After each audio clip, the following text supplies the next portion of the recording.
Hi, this is David Abramowitz. I'm the head writer on Highlander, and welcome to Blood of Kings.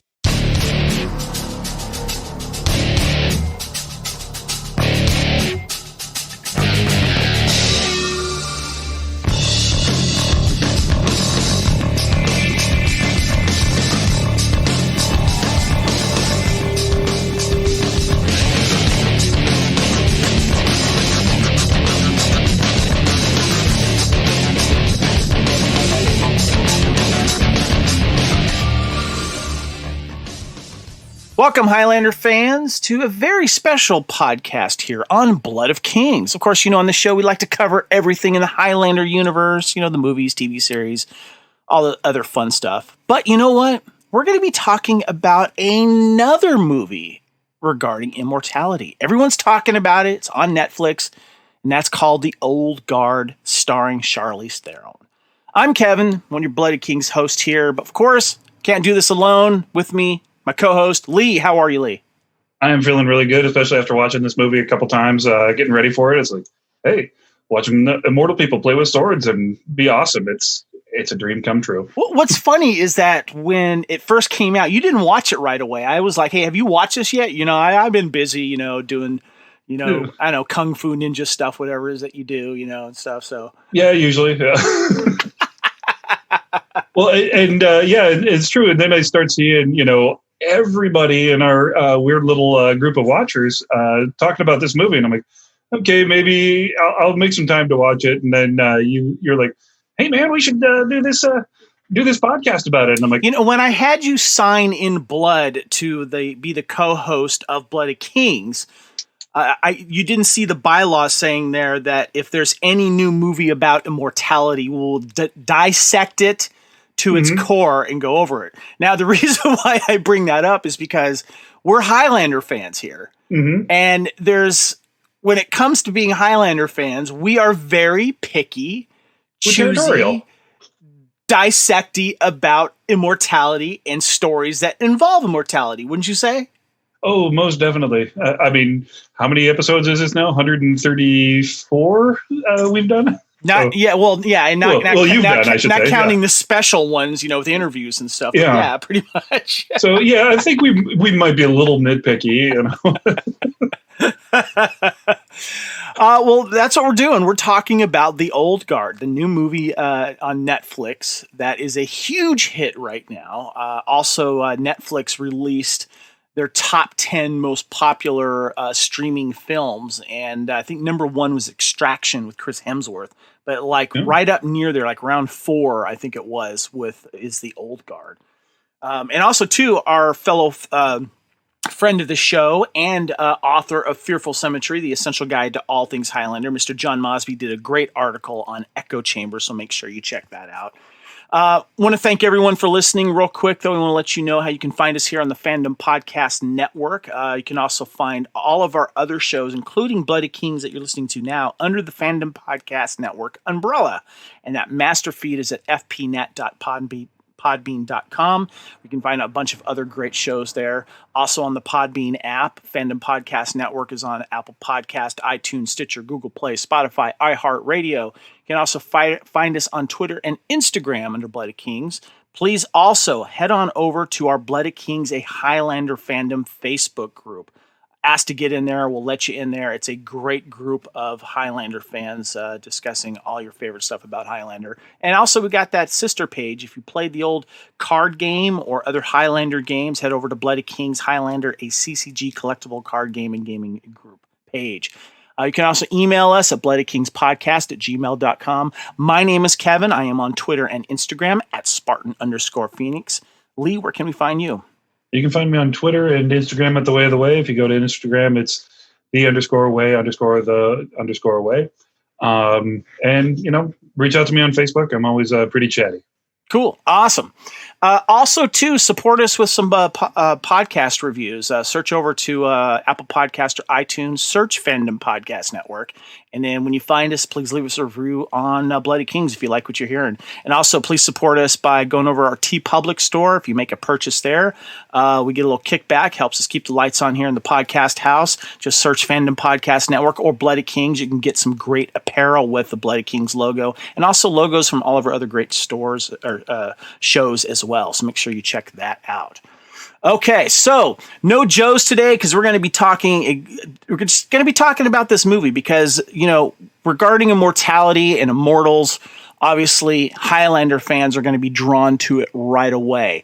But I thought that we would talk about our other favorite immortal movies. And Lee, I came up with a few links from here, and so I decided to see what IMDb had, and they have. I looked under movies and TV shows with immortality where the main character is immortal. Mm-hmm. You can do searches like that for IMDb, apparently. There's a lot of these I haven't seen, and there's a lot that I have seen. And I'm going to run off a few here. We got The Man from Earth. We've got Forever. I think that was a TV series, if I remember correctly. There's a movie called Highlander. Came out in 1986. Heard of that? Oh, yeah, that's with the French guy that's a Scotsman and then the Scottish guy who's Egyptian but from Spain. Exactly. Yeah, that movie's weird, man. I don't get it. Where are they in New York? Why don't they just shoot somebody? Exactly. Now, I don't know how these are rated, but then we have The Age of Adeline, came out in 2015. I have that on digital, and I still haven't watched it yet. Tuck Everlasting. Of course, the Highlander TV series, New Amsterdam, that's TV series. Of course, we all know Twilight, Mr. Nobody, a movie I have not seen with Jared Leto. Have you seen that? I have not. I haven't even heard of it. Yeah, I've heard of it, but never seen it. Death Becomes Her. Remember that comedy? Oh, yeah, I love Zemeckis, that one. Meryl Streep, Bruce Willis, and Goldie Hawn. Peter Pan, of course, the one with Jason Isaacs and Jeremy Sumpter. Oh, yeah. Zardoz, starring Sean Connery. Yeah, in the most uncomfortable looking banana hammock ever. Yes. Now, one of my favorites, of course, and stars my movie wife, Underworld with Kate Beckinsale. Ooh, nice. Kronos, directed by Guillermo del Toro, which I've never seen. Ron Perlman is in that, by the way. Interview with a Vampire. There's a movie called Immortality that came out in 1998. A vampire in London is searching for the ideal woman to redeem him. Starring Jude Law. Have you seen this? I haven't seen this. I have not. One of my favorites, Hancock, starring Charlize Theron and, of course, Will Smith. Deadpool, Logan. They're somewhat immortals. Yep. Yeah. The movie Immortals, Henry Cavill, Mickey Rourke, John Hurt, came out in 2011. I so wanted to like that movie, but... I did too. I did not. Yeah. Now, I have yet to see this. I think it's a TV series, The Immortal with Lorenzo Lamas. Did you ever see this? I have this on DVD. I tried to watch it, and it's... Is it that bad? It really is a ripoff. And it's... Wait, a ripoff of what? Yes. It literally is like Reno Reigns became an immortal on the Renegade. Yeah. Renegade. Or Vince Black, depending on which alias he's using that week. It's bad. Oh, that is so funny. Even compared to Renegade. I didn't really think of this as an immortal movie, but I liked it. It's kind of a guilty pleasure, but I guess it is. In Time with Justin Timberlake and Amanda Seyfried. That was really good. Yeah, I'd give that honorable mention at very least. Byzantium with Saoirse Ronan, Gemma Atherton. I've never seen this. Came out in 2012. Yeah, that one. If they're in a movie, you know that it's going to be good. They don't know how to find bad movies, either one of them. But yeah, that was. And Johnny Lee Miller was the other one. That's right. Yeah. He was Sick Boy and the new Sherlock. Yeah. Well, I got to check that out. Yeah, I like Saoirse Ronan. I think she's great. Directed by Neil Jordan, too, apparently. Yeah. This one I saw, I don't know what the hell I saw. The Fountain with Hugh Jackman and Rachel Weisz. John Patrick Thomas. Yeah, that one was confusing. And we watch Highlander and try to make sense of it, and that movie was confusing. Spring came out in 2014. I don't know the actors in this. This one I never saw. This was supposed to have been Heath Ledger's last film, and they had to come in and get actors to play his parts. Had to change the script a little bit. That's the Imaginarium of Dr. Parnassus. Did you ever see that? I did, and it's you have to be into the genre or into the Terry Gilliam style of movies, which I very much am. He's hit or miss for me. Yeah, and I'd say for me, he's mostly a hit.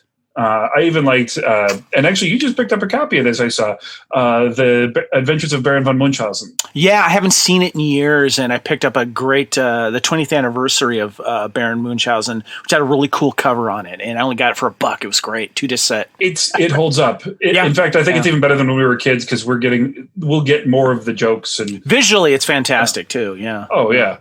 And very much that kind of thing, like where you have these beautiful dripping visuals and the story is in there somewhere too. I'm going to go through a few more here real quick. Of course, True Blood series, The Man from Earth, Holocene came out in 2017. Altered Carbon, which is currently still out. Immortality started in 2018, still out. So those are the top 30 ones. Well, I'm not saying top, but they came under that search anyway. And there's a lot more. We've got Cocoon as well, being John Malkovich, Queen of the Damned, all the vampire films, Blade, of course, Wrath of the Titans, Clash of the Titans. What else have we got here? The Mummy, if you want to look at the Mummy, definitely. I absolutely love those. He's immortal. Yes. And, he brings an ox and a moon back to life almost. He Never Died, starring Henry Rollins and Boo Boo Stewart. Never saw that. There's one that is easy to overlook on this list. It's one of my favorite books growing up, Tuck Everlasting. Did you ever see that one? I never did, though. No. It's about this family that discovers this, like the fountain of youth, basically. Uh-huh. And then they realize that they will never age and they'll never be part of society. And they kind of meet this. Yeah. And so there's this girl that dies in front of them, and they give her just enough of this fountain of youth to bring her back to life. And they say, "You're always welcome with us." She falls in love with the son. And they come back years and years later and find out that she's had this wonderful life and passed away. But I read that when I was maybe 10 or 11. And it's just this, it's haunting, We also got, I remember seeing this years ago. I need to see it again. The Hunger with David Bowie, Willem Dafoe, Susan Sarandon. Oh, yeah. What else have we got here? The Spirit with Scarlett Johansson, Eva Mendes, Samuel Jackson. Another movie I really wanted to like. It was the guy that did 300. It was his directorial debut. The guy that did the comic book for it. Okay, gotcha. Frank Miller. Gotcha. Yeah. Okay. He directed it, and you could see that they didn't finish a lot of the effects. So they'd shoot a scene one way, and it would be very comic booky, and then it would be a camera change, and it wouldn't match. Right. And Gabriel Macht was the main character. He was known now as Harvey. What's his name? Harvey Specter. On Suits. Right. Charming enough, but like there's no real reason for the plot, and basically, Scarlett Johansson was there like every other girl to look weird and fall in love with Gabriel Macht, and you had Samuel L. Jacksoning all over the place, and none of it was really entertaining. Now, we could also throw in maybe Buffy there a little bit because you got some vampires and stuff like that. But one of the what was it? I can't remember now. The star of Hawaii Five-0, Alex O'Loughlin, Moonlight. You ever see that TV series? Lasted one season. Where he plays like a vampire that's like also a private investigator. And he had a friend that was a vampire over 400 years old. That was also in what was it?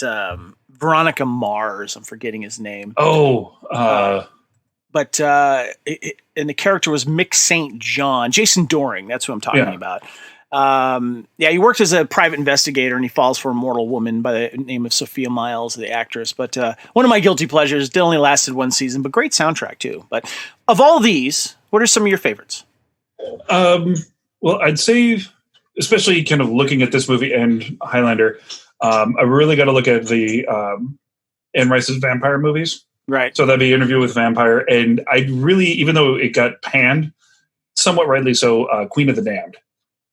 Which was sort of the sequel, but you had a different guy playing Lestat. I actually preferred him as Lestat to Tom Cruise, but that's me. I know I'm in a huge minority there.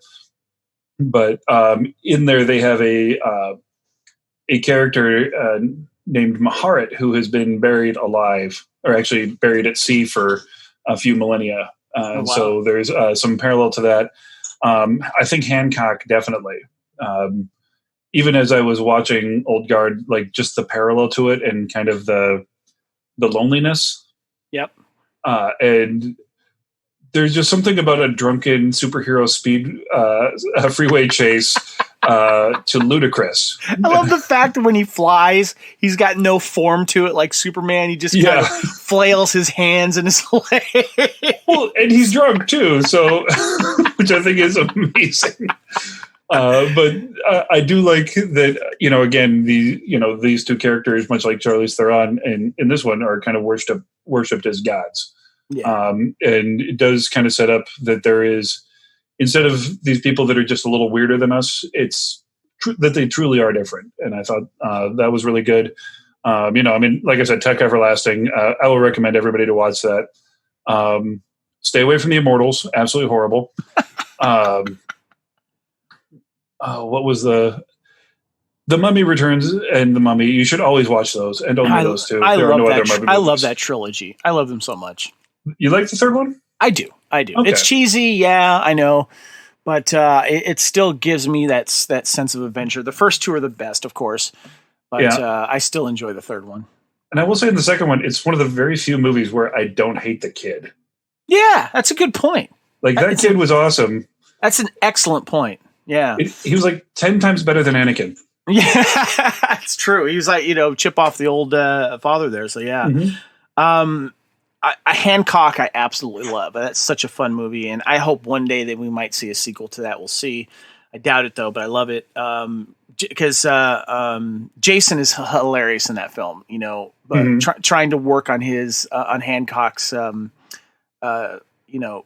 I guess his personality and try to the get image. He's just trying to be his manager, and his manager. I love that. Yeah, so funny. I still think my favorite though is the Underworld movies, especially that first and second one. I really enjoy that world, and I like the fact that it's kind of been spoofed to a little bit.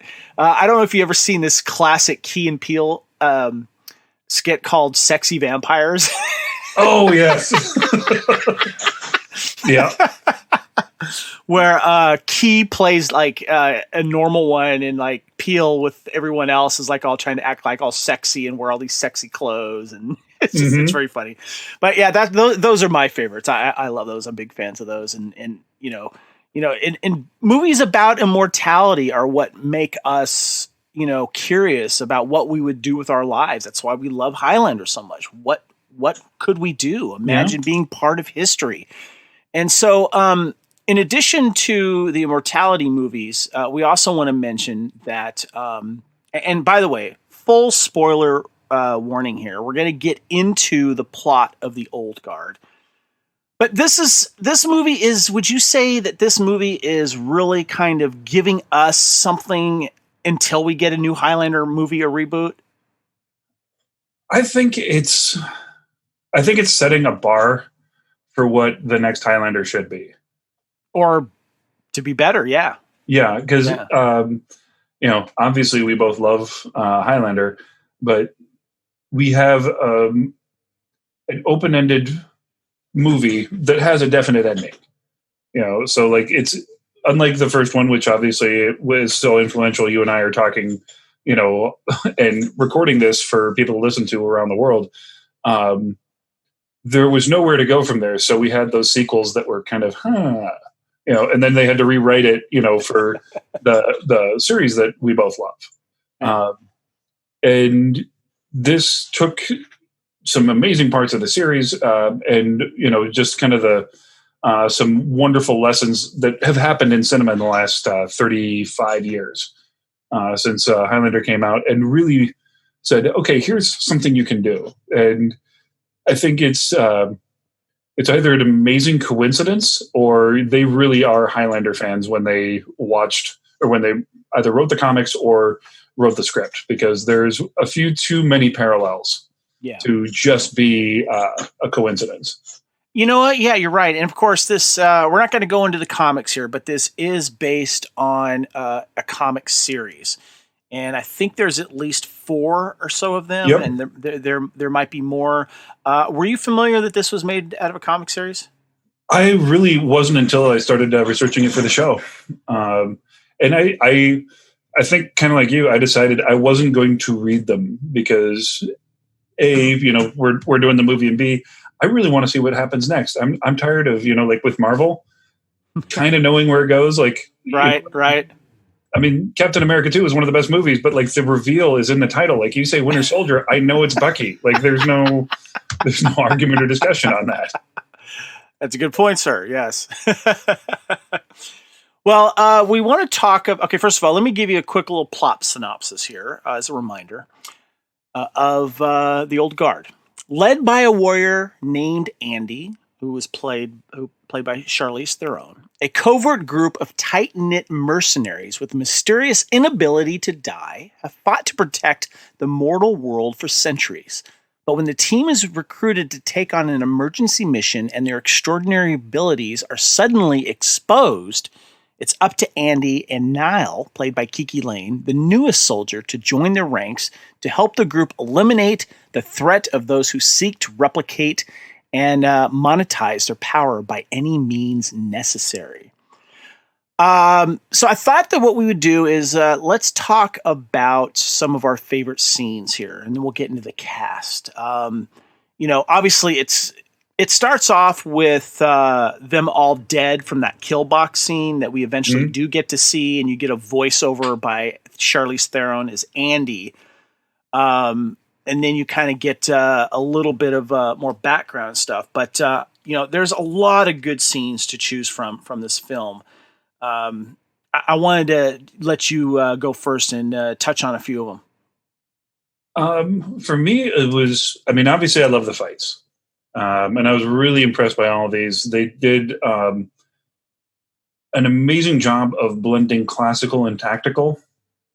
So I don't know if I want to call it tactical or classic tactical. Yeah, it's just it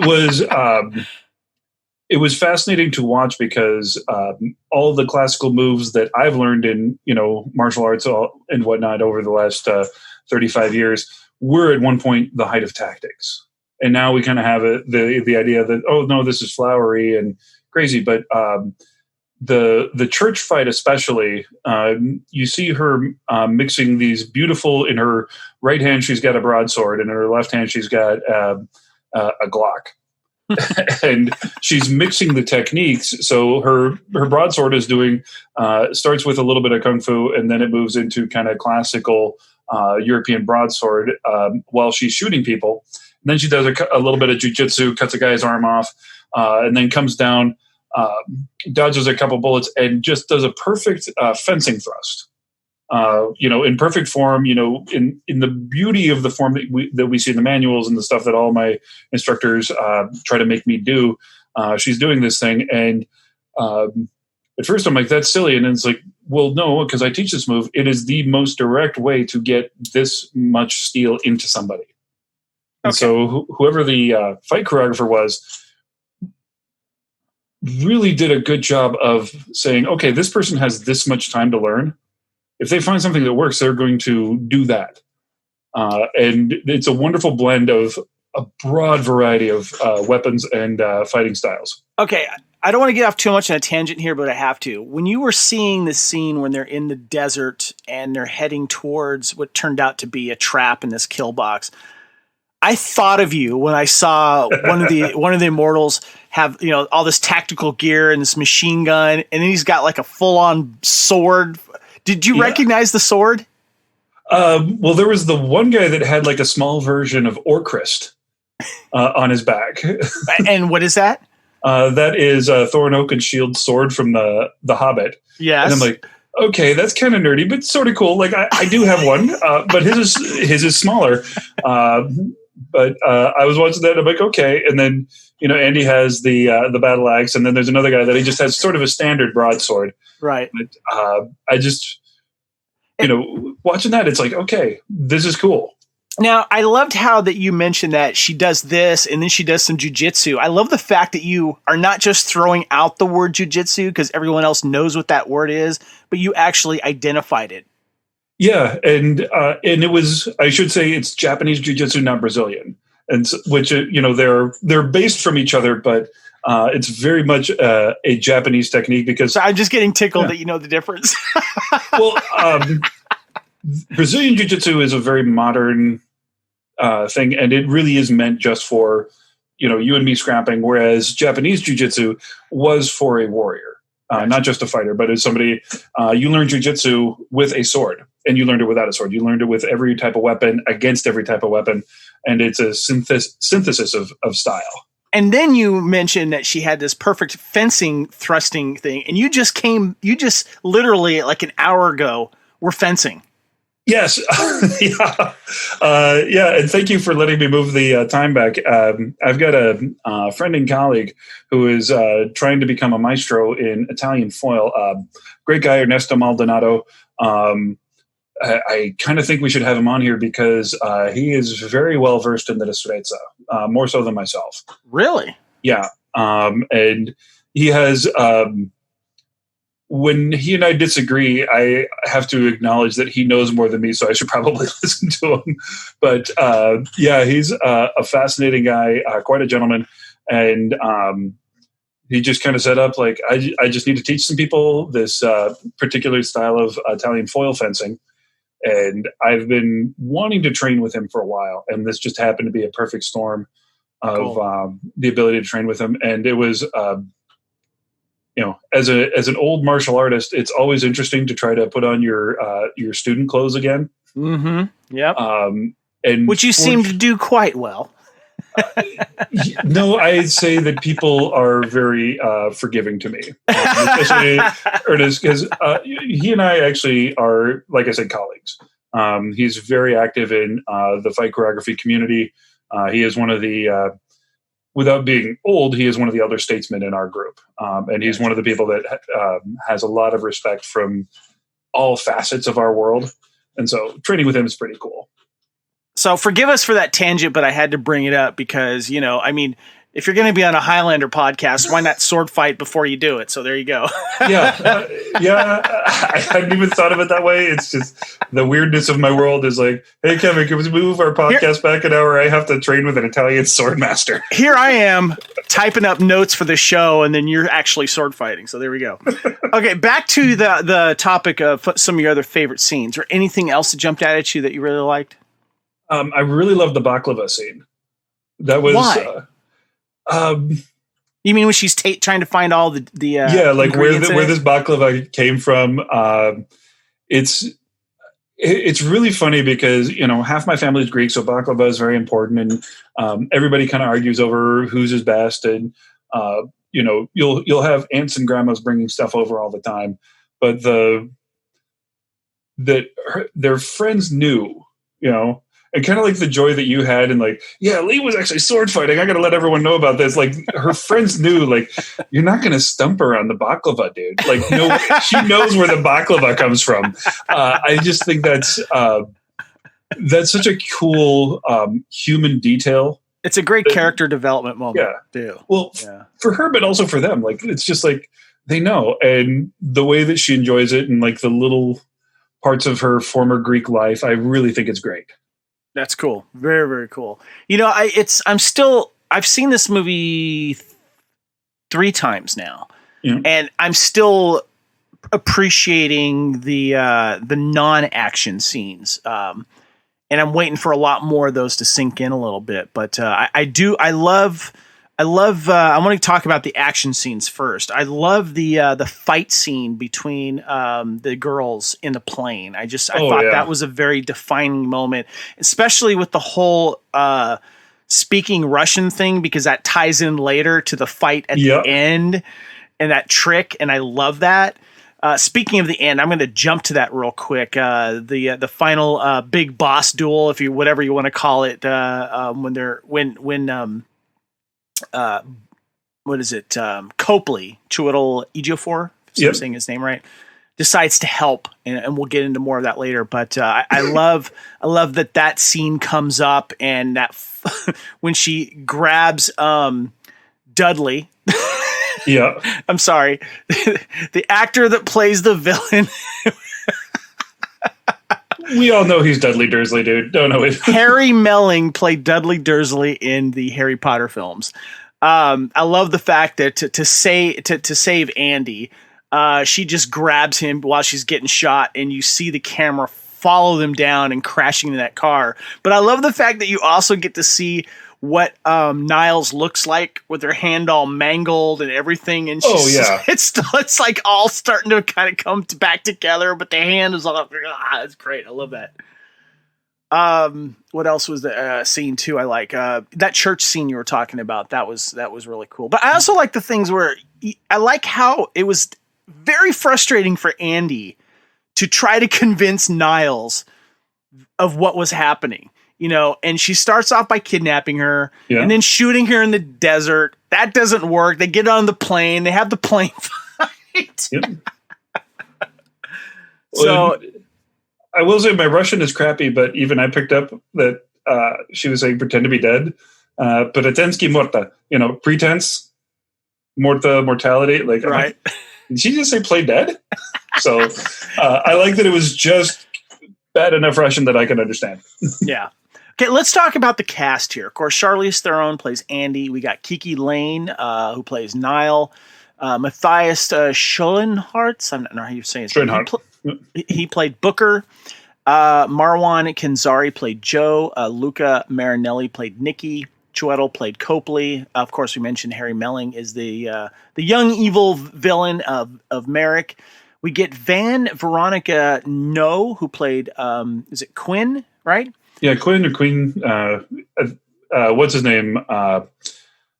Nikki kind of said Queen, but that could also have been the accent. Yes. And I was like, she looks so familiar. And then I realized that she played Paige Tico in Star Wars The Last Jedi. In that bomber scene in the beginning, she played the sister to Rose Tico, and she was the one that died. Like, that's who that is. Okay. So give me your thoughts about the cast here. I thought that it was really well done. I like bringing Chiwetel back in. He's great in everything, dude. Ever since I saw him in Serenity.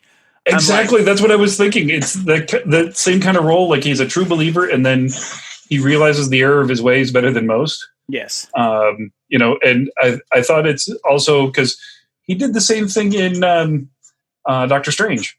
Yeah. Where he's like, he believes one way and then he switches sides. He's sort of that guy. But I think for me, the real standout in this cast was Luca Marinelli.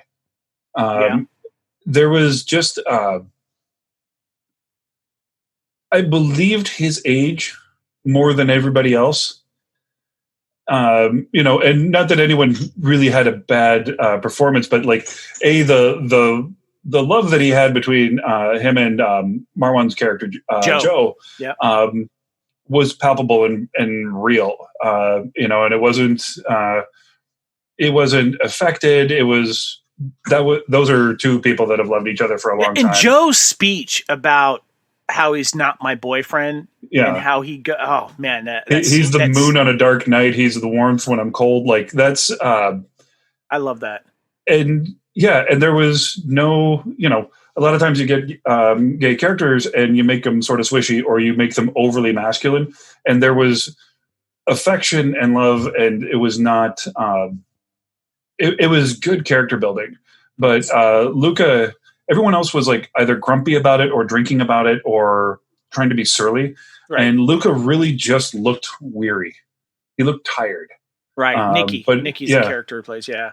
And just really well done. I really want to see what they do with Quinn, because I think that the centuries of dying. I mean, we've seen on Highlander over and over again, being submerged in an Iron Maiden sarcophagus. Yeah, I mean that's not going to be good for your skin. Yeah. But and where she goes from there, is she going to be the bad guy? Is she going to be the salvation? Was she there? Like Odin hanging from Yggdrasil to gain wisdom. But But you in this short amount of time that you saw her, played by actress Veronica No, you believed the relationship with Andy and how close they were. Yeah, and it's there was just I don't even know, like there was just a connection. There was a reality to her character, and it's because that they were able to work well together. Yeah. And I think also the contrast between all the other relationships in that movie and these two. Yeah. There seems to be friendship and affection, and Andy doesn't have that for anybody. She tries a little bit with Book by giving him the first edition of Don Quixote. Yeah. But and that book is sold. They don't technically have first editions. Like, it's just, here is a book. It's printed. Here's the title. They didn't have, published on this date. That's very much a 19th century thing. But still. But to them, it's a first edition. Exactly. But they really had to dumb it down for a language we would understand. Yeah, and they did a couple times with that. When Niall got killed, they called for a medic. Yeah, but she's a Marine. They would have called for a corpsman. Interesting. Yeah, okay. But it makes sense because anybody anywhere says medic, that they're looking for, a medic. Right. If you yell corpsman, you have to understand that that's a Marine, and you have to know what a corpsman is. Right. And not everybody does. I'm a dork. I do. But, so when they did that, I think they did it well. I want to good take on those. And I agree with you on all that. Tweddle, I remember him in Salt. Do you remember him in Salt with Angelina Jolie? So good in that. Oh, I loved him in that. He was fantastic. I just love him. And he was also, I think he was also in, was it American Gangster too? Wasn't he in that? Was he? Oh, you're right. He was like the right-hand man or something. Yeah, I think he was. But he had more of a supporting role in that as opposed to this where it's more of a starring role. But Joe and Nikki, characters of Joe and Nikki were really good in this. I also liked Booker, who was the one that eventually betrayed them, and we'll go into the reasons for that a little bit later, though. But just I want to talk about Charlize right now real quick. She is, next to John Wick and Keanu Reeves, one of the biggest action stars right now. And I think that we start with, of course, Mad Max Fury Road. She did Atomic Blonde. Now she's doing this. What can't she do? Yeah, and she hasn't aged a day since 1996. Like, I remember watching her in 2 Days Reindeer in the Valley. Games. Reindeer Games. Well, this is even before that. Like 2 Days in the Valley. That was kind of that post Tarantino craze, and she looked. Maybe I totally forgot that she was in that. Yeah. And she had that cat fight with Terry Hatcher, and that was that was wonderful for 19-year-old Hold on, I'm me. going to write a note to watch that again. Hold on, here we go. Yeah, okay, 2 Days in the Valley. Okay, gotcha. She's just phenomenal. She's a great actress, Oscar winner, of course, for Monster, playing the real life serial killer Eileen, I think is the character's name. Yeah. And she's so versatile. She was great in Bombshell. I just saw her that recently. Mm-hmm. I bought her in this movie and what the character that she was trying to do. And her character goes through kind of an evolution in this. So we'll touch on that a little bit more, where she's kind of giving up on humanity a little bit, and then she realizes differently a little bit later. But I want to get into an article that I found on 411 Mania. And I thought this was a really good article because the reviewer decided to do it a little bit differently. He liked this movie and he wants a sequel, but I thought he was I thought it was interesting of how he decided to pick the good and the bad. And and there's a couple of things that I agree, and there's a couple of things I don't, and I want to run them over with you real quick. Let's talk about the good first of all. Charlize Theron. She's been in a bit of a role, action movie, of course. We talked about that. She says Andy is a badass, world-weary, and incredibly lethal warrior that doesn't have a problem going head-on at her enemies. The other thing, Kiki Lane. Kiki Lane's character, Nile character, is a character that we've seen plenty of in action movies. The new member of the team that really doesn't know what's going on, but has to figure it all out through the course of the movie, also dealing with the imminent threat. You know, the movie's bad guy. But her performance is likely going to be judged on how much the audiences like her and how much the audiences sympathize with her plight. I think the audience is going to love her character and sympathize with her situation because it's incredibly messed up. So I want to touch on those real quick. Do you pretty much agree with what's going on there? And did you like Kiki Lane as well? Yeah, I did. And I think, the comment he makes about these being kind of tropes. I mean, you look at these two and we've got Wolverine and Rogue right away. Right. But I think you also have to have that character that is your proxy into the world. Right. Because if we end up just with, these four immortals kicking butt and surviving, we don't relate to them. Yeah. And, it's the same reason why we start Highlander, in Madison Square Garden, and then we have to flash back to Scotland to understand who this guy is. Yeah. And it kind of reminds me too, how when we were talking about the passing of Stan, who played Richie in the TV series, you thought of Stan as your proxy when you were watching that TV series originally. So we feel that way through Kiki Lane's character here of Nile. Yeah. And it's how we're able to get an explanation of what's going on without having Basil exposition as a main character. And I do like that everybody here was a warrior, in their life. It's, unlike Highlander, it could be anybody. It could be a thief or a doctor. These are warriors. These are reason for it. So I love both the characters. The action sequences also good. They said the Old Guard features some of the terrific action sequences. The first major action sequence shows you how deadly the members of the Old Guard are. They're very good with the knives, guns, bladed weapons, hand-to-hand technique. The church sequence, too, another top-notch sequence. We see how dangerous Andy is and how many bad guys she can take out. It was like 20. The movie's final action sequence, the amount of extended siege there at the HQ of the villain, very good mix of a little bit of everything, the gun battle sequences. A lot of it, I think, that are kind of being influenced by the way John Wick did stuff. We saw a little kind of John Wicky stuff, wouldn't you say?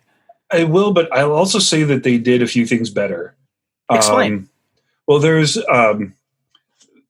one of the trickiest things to do for a good fight is teamwork.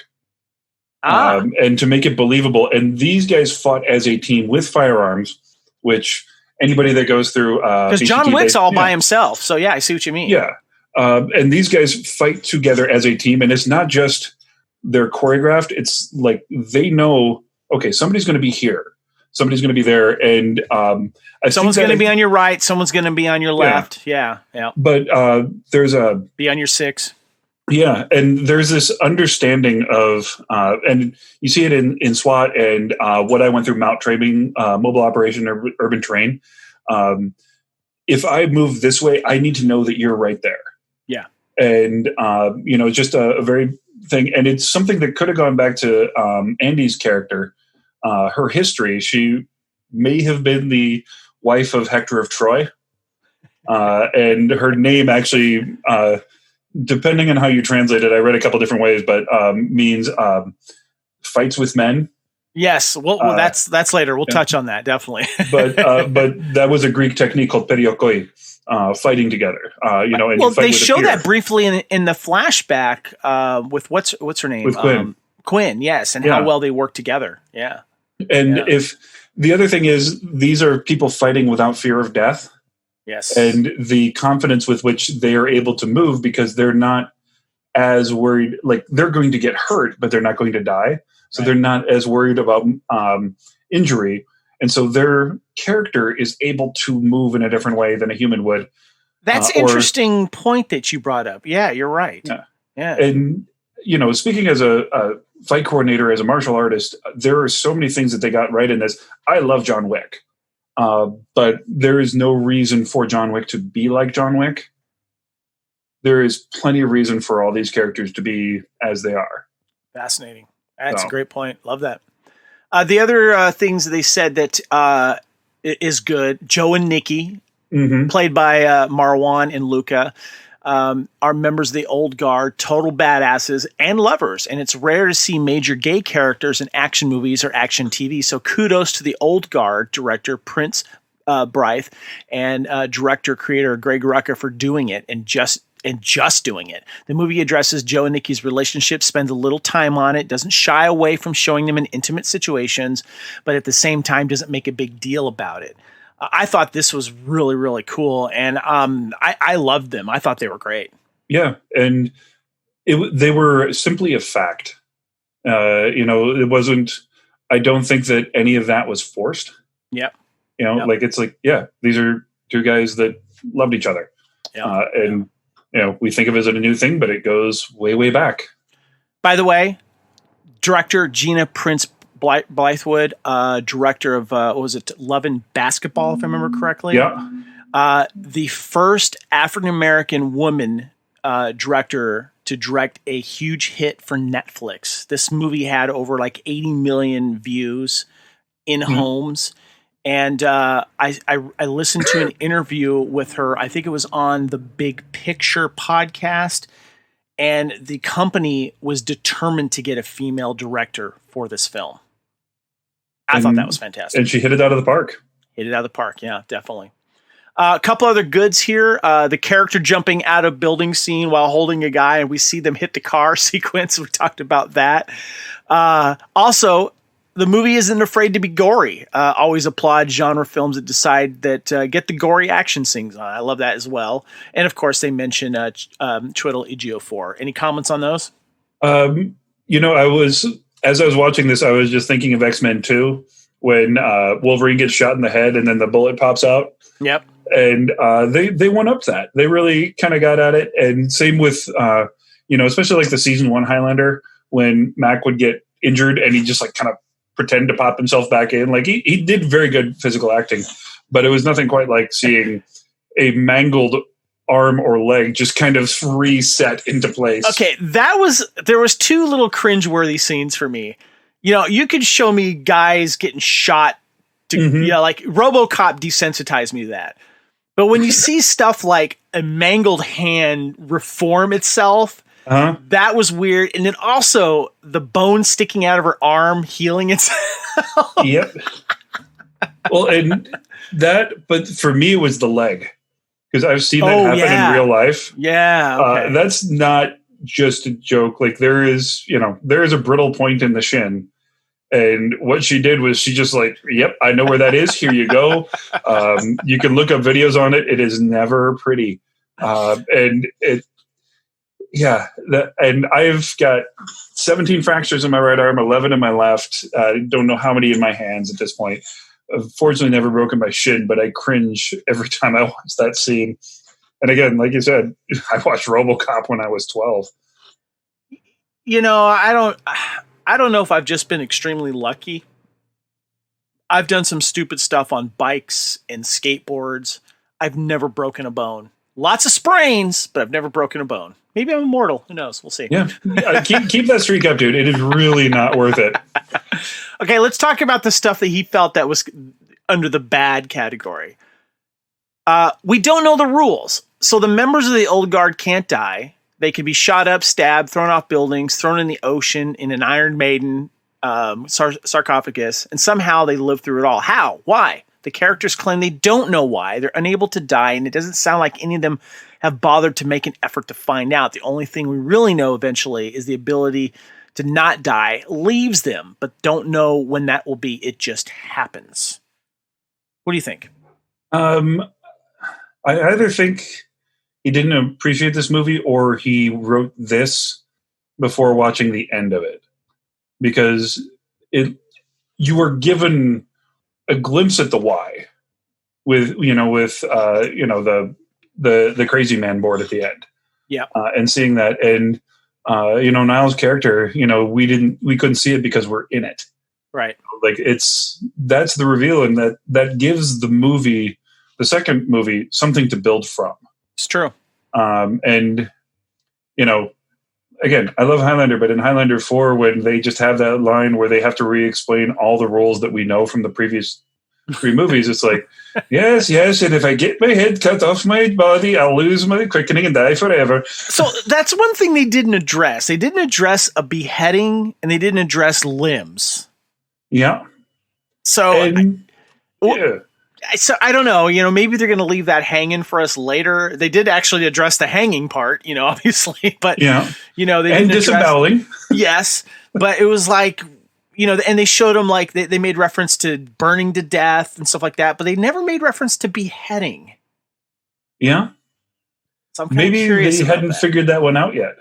Yeah. Maybe do you think maybe that's their way of like, let's keep a distance from Highlander and not touch that yet? I don't know. Yes, but I also think like if this becomes, part of the Highlander universe, these are the guys that never got visited by a master that says, yes, with the stroke of a sword, you'll release the power of the quickening, and then they could be the only one, And yes. As I was thinking that, I'm like, okay, this could be how the rest of the immortals stay young is they keep taking heads, and that's what keeps them from getting that death. But it's also somebody just told them that, and they believe it, and they're going around killing each other. And then you've got these 4 immortals that are friends and comrades in arms and disagree, but there's genuine love. Yeah.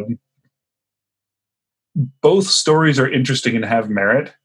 And we saw on the Highlander TV series, especially, that doesn't last long.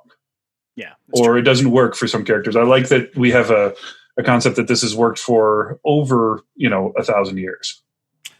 A couple of our bads here. Now, one of the goods was Charlize Theron, but he has Charlize under bad as well. It says, now, when Andy's kicking butt and taking names, she's awesome and interesting. But she isn't kicking butt. When she's not, Andy isn't as interesting. She's just sad, boring character that's a chore to be around. And is that by design? Is this what Theron wants to do with Andy? Andy has the ability to express herself. She has the personality because we see it in a flashback sequence with Quinn. And she has some chemistry with the fellow Old Guard member Booker. But those are fleeting moments. You think that's a fair criticism? If we were talking about a human, yes, but this is somebody that has been alive and experienced everything that can be experienced for, Charlize said in an interview 6,000 years, but if she's a Scythian, that's at least 2,300 years. You're going to get bored after a while. You're going to get, there's not going to be that enjoyment. And I think her becoming mortal at the end put fear and reminded her that life is life. And I think that it was very much a choice. And again, maybe he wrote this at the beginning and didn't revise it. Sometimes I'll write a note and just kind of hang on to it. But I don't think this is fair in watching the totality of the movie to say that she should have been anything but this. It actually was one of my criticisms of Captain Marvel is she never really seemed to have fun with her superpowers. Yeah, that's true. Yeah. But, she would have just had at that time, a few years to get used to it as she's dealing with, all sorts of other stuff. There was never that woohoo moment that every other superhero had. Yeah. And that was really my only complaint about that performance. In here, this is 6,000 years later. She's very good at this and she doesn't have a challenge. We should probably mention that she's older than Mythos. Yeah. Do you think that was a conscious thing by the creators of the Old Guard to say, wait a minute, how old should we make her? I don't know. How old is the oldest immortal in Highlander? Let's make him older than that. It's a good possibility. And she could have, gone cruising for younger dudes and found herself the 4 horsemen of the apocalypse, I guess. I don't know. She found 4 more. Some other criticisms he has here. I'm just going to run them off here. He says he says this overall story doesn't make sense. He goes into his reasons. He says the villain sucks. Henry Merrick is one of the lamest and least opposing villains in recent history. He's like this young, rich businessman. He didn't like the opening scene that you see the old guard dead first with the Andy voiceover. I think he wanted to be surprised by that scene and not give it away. And then the other complaint that he had was it was too long. It was 2 hours and 5 minutes. He felt that maybe an effort to explain the rules a little bit more, and it could have been about an hour and 40 minutes, 100 minutes. What do you think about these criticisms? Do you agree with some of these? Disagree? I pretty much disagree with all of it. I think 2 hours is a good time. I would actually like to have seen 2.5 out of it. Right. I think an hour and 40 makes. I thought it was paced standard. Well. Yeah. I never thought it was stretching. I'm an hour and 40, 45 minute guy, but if you can do a 2 hour movie or 2.5 hour and it's paced well and it doesn't drag. If it keeps my attention, there you go. Yeah, I mean, I love, Lord of the Rings and all that stuff. Did you like the opening scene of them showing them all dead first? Yeah. I would have liked it even more if I had not known of the connection to Highlander. Okay. All right, so I got to ask you real quick, because I actually kind of agree with him on the villain.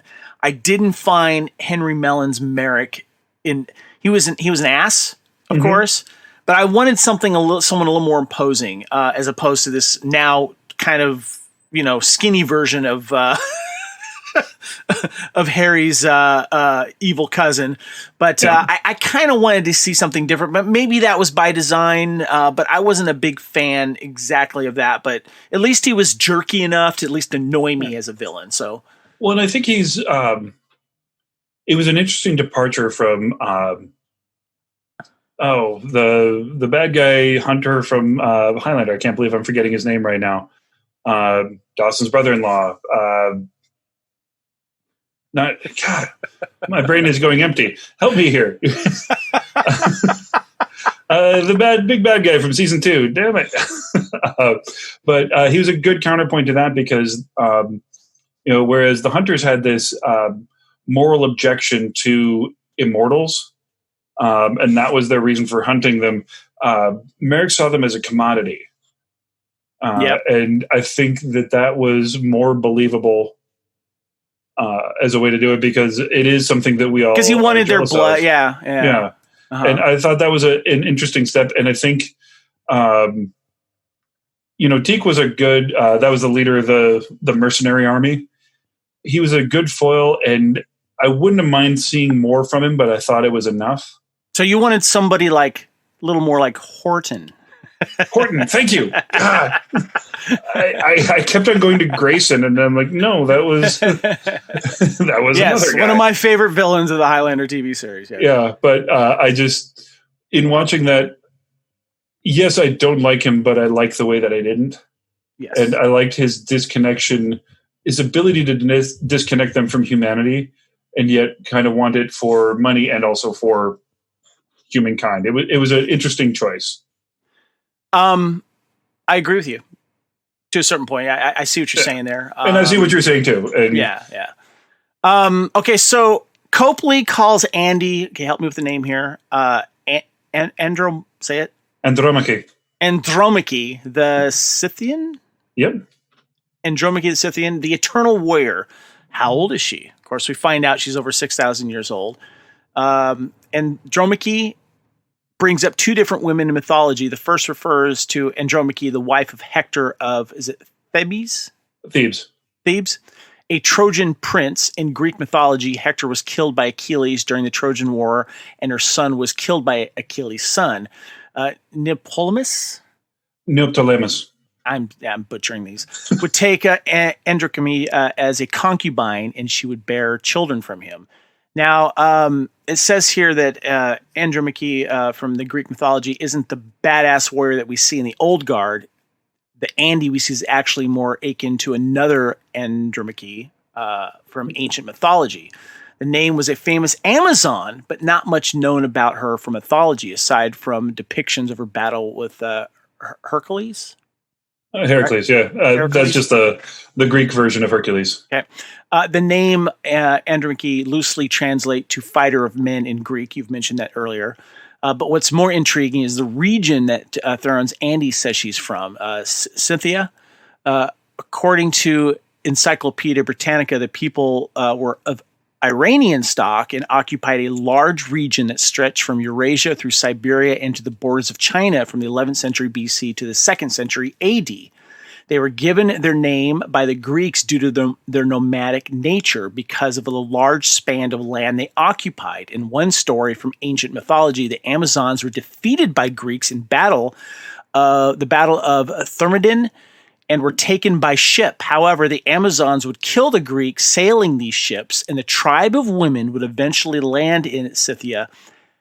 After some fighting, the Amazons and Scythians would eventually come together as one. So it would seem that the I keep mispronouncing Andromache. Andromache from the Old Guard is likely one of the Amazons from Greek mythology. But here's the snag in the theory. In the comics, Andy says that she's 6,732 years old. That would put Andy's birth near around 4,700 BC, more than 3,000 years before the birth of the region of Scythia around 1100 BC. So what do you think? Pretty cool? Yeah. There's a few problems that I had with this. She was the wife of Hector of Troy, not of Thebes. And while the name could translate to fights men, it actually is closer to knife of men. Machi is the root word for machaira, which is also machete. Oh, interesting. Okay. So that comes from the Old Greek. She was also in the Iliad, or it was actually the Odyssey that they talk about the battle between Hector and Achilles. She's on the walls watching the battle, which is not where the women would be. And she actually gives advice to Hector before going into battle.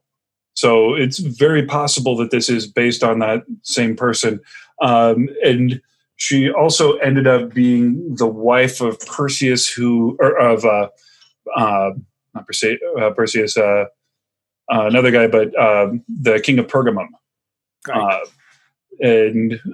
She was a concubine for a little while, but oddly enough, one of the people that, because we're getting back to Harry Potter, one of the princesses that was trying to get her son killed was named Hermione.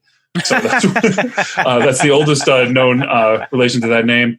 The Amazons very well could have, done this. And we're dealing with a guy that's looking back in history, and this is as far back as he can go. So if she rode with the Scythians, anyone that talked about her would say Andromache of Scythia. So that would be maybe the oldest record that he was able to find, and maybe the oldest memory she was able to keep in her head. There was one other Andromache, and she was one of the sacrifices to the Minotaur. Ah, okay. Interesting. So, Lee, the correct pronouncer of words. Thank you, sir. Yeah, like I said, Greek family. So I've got a whole bunch of people that would be mad at me for saying stuff wrong. Lee Smart, I like you. You're good.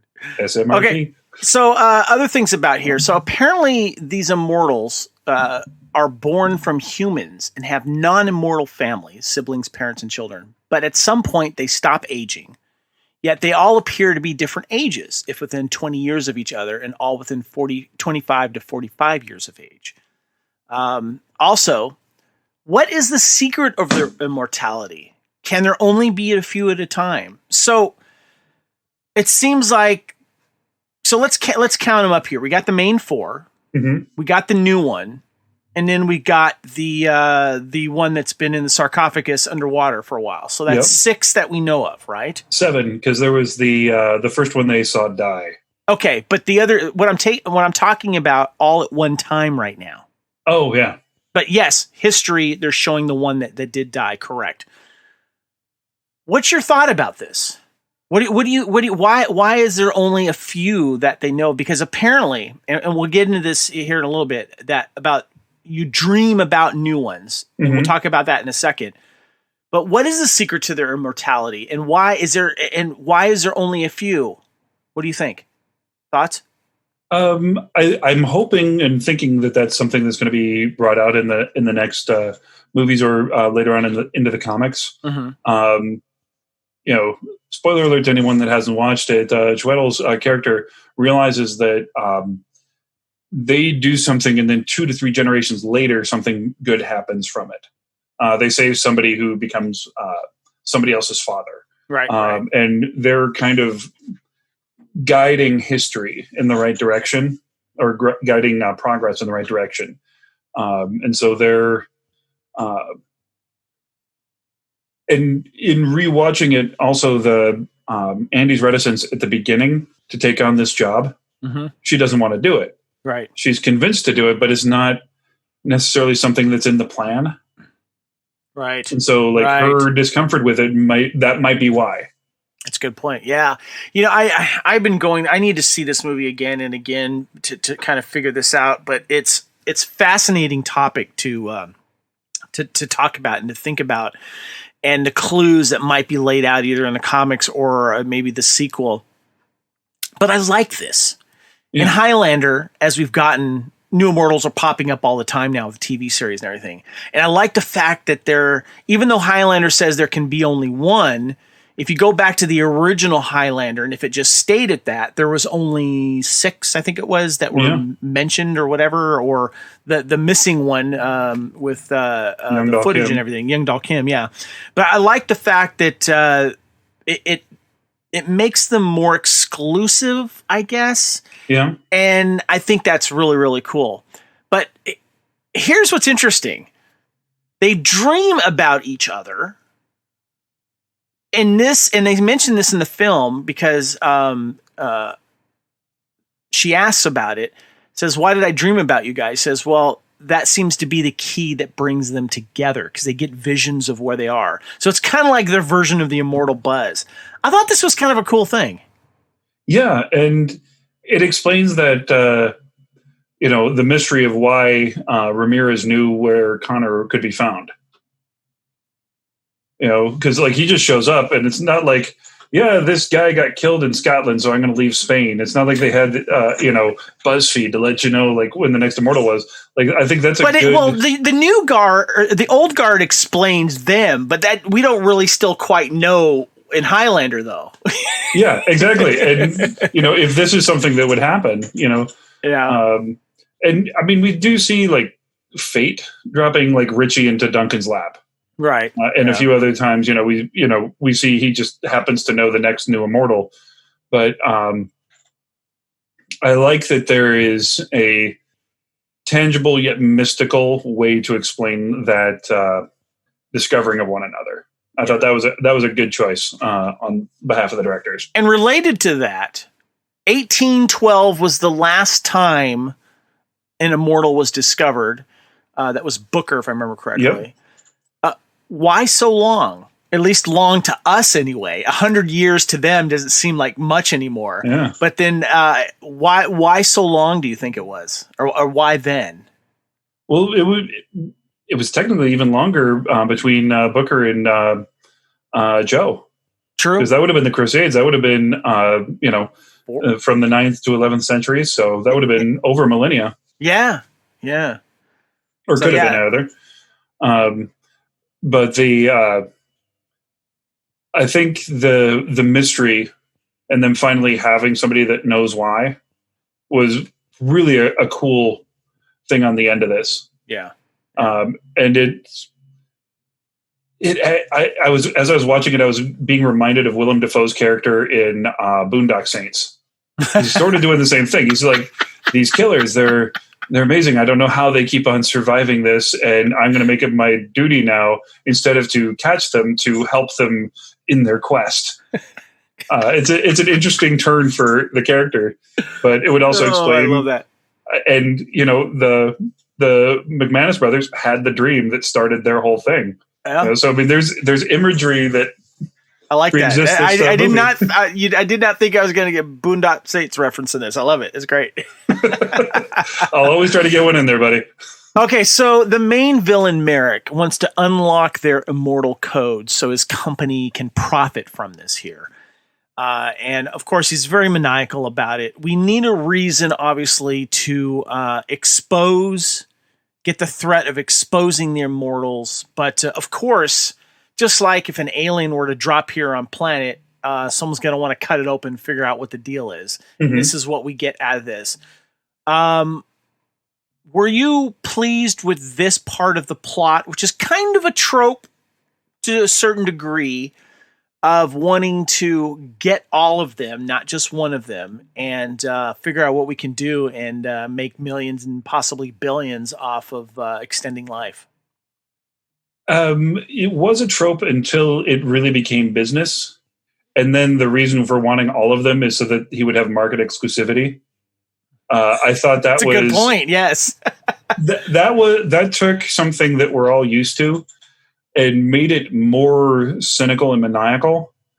And I thought that was a good choice.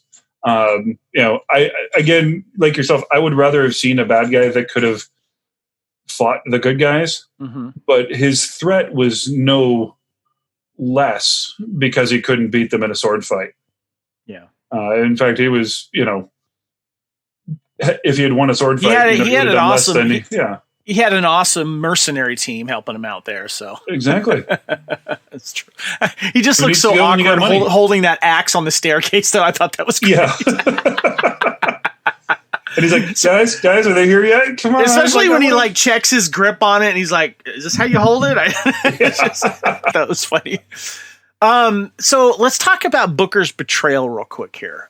He was the youngest immortal. And he says to Andy, he says, if Merritt can discover how we can keep living, he might find a way to end it. And then there's a pause, and she's looking at him because he now has her attention after she cusses him out. Says, "Hey, that's what you wanted." So he's taking the fact that she feels like she is tired of this. Mm-hmm. She's ready to end this. Did you buy that? Did you buy his? Because I was like, there always has to be a betrayal, Mm-hmm. And for him to kind of lean on maybe, of course, he's been with her for so long, and we've only seen them together for about an hour and 45 minutes. Yeah. I can get where he's coming from because the way that he sold that, I get it. What do you think? I think that was probably the weak part for me is, if he thought this was worth the time to do, why was he willing to sacrifice the huge number of soldiers that Andy killed in the church? Up to 20, it looked like. Right. Where was his logic in that part? Yeah. Because if, and, maybe with the scope of time, he's seeing, 20 bodies versus millions and billions as, worth it. But I didn't see his justification to betray somebody as being well put forward. Yeah. I think in the amount of time they did it, it was serviceable. I was fine with it. He, like you said, it had to happen somewhere. And and he also, even though he has a friendship, a decent friendship, obviously with Andy, he kind of seemed like the odd man out anyway. I don't know. And maybe he kind of feels lost himself, because obviously the other two guys, are love each other, and they, and they're a couple basically. So Andy's always the leader, and she's always portrayed that, to a certain degree. So I think there is some, they get personal, but I think she keeps everyone at arm's distance. That's the kind of feeling that I got, Well, I look at, because you're talking about the relationships, and this just occurred to me. He's Jan Brady. He's the middle child, You got the big sister, you got the little sister, you got your brothers over here being weird. And he's Jan Brady. He's like, oh, you only care about her now. I'm going to ruin everything. You don't know who I am inside. I love how you could take a reference and just crystallize the opinion immediately. I love that. It's great. Okay. Yep. You're right. He's Jan Too much time in front of the TV, man. That's my secret. So I'm jumping ahead here, but so his punishment at the end of the film is 100 years alone, exiled from the team, and she says, "We'll meet back here in 100 years." I thought that was kind of cool. I mean, he redeemed himself. He helped. But there has to be something. They discussed about it in the bar, and now he's got to do. I mean, 100 years to them is not as long as what we think 100 years is. Yeah. So. Although on a planet this big, it seems like this planet is now so small compared to what technology is nowadays, how fast you can get to places nowadays. It feels like within 100 years, I still think they're going to cross paths. Yeah. But it could be like, intentional meeting, not. Yeah, not like at a movie theater or something like that, or during a pandemic. Who knows? So, okay. So, Andy, there's some interesting conversation that she has, and there's some foreshadowing when she says to Niles, "Nothing that lives forever. One day your wounds don't heal." And then later on, she says to Niles, "I think you showed up when I lost my immortality, so I could see what it was like." We really don't know the reason why they lose their immortality, but it almost kind of feels like when a new one pops up, someone soon's got to lose their mortality and be at a chance to die. That's a feeling I'm kind of getting here. Yeah, and that would... that I do think makes it kind of interesting. Because when you do that flashback to the one that did die, who was the newest immortal then? That would have been Jay or Nikki at that point. Yeah, or Joe or Nikki. But with that, with the armor and stuff that they were using, that looked like it might have been a few hundred years before the Crusades, too. Possibly, yeah. So I don't know.